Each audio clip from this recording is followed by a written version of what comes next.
In this tutorial, we are going to use beat detective to separate a region at detected beats and to conform that region to a session tempo. First off, I'm going to take my shaker pattern, drag it in next to my little rap beat. Let's hear the two together.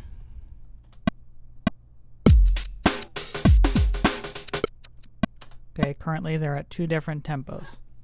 So first off, I want to separate this out into regions. This is much like doing a separate at transients, but you have a little more control.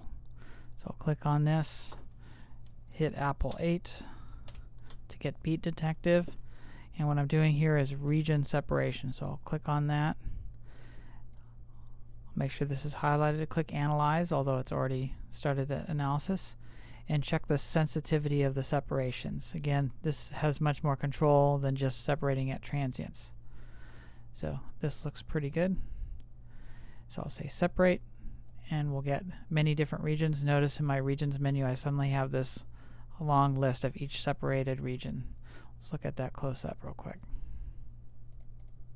And you'll see it's been separated out. The regions still play together smoothly, but I can edit them independently, or I can also move each region depending on the tempo.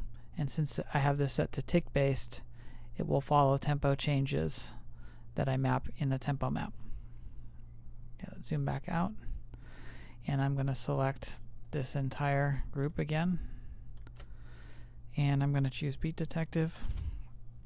And this time I'm going to shift each of these slices, if you will, so that they play in time with the rhythm below. So what I'm doing now is region conform. So I've highlighted what I want to conform, and I tell it where I want it to play. So I want it to play from bar 2 and end at bar 3, and it'll just shift everything over so it will fit within that one bar. I say conform, and notice everything is now overlapping, got pushed together. Let's hear how this sounds.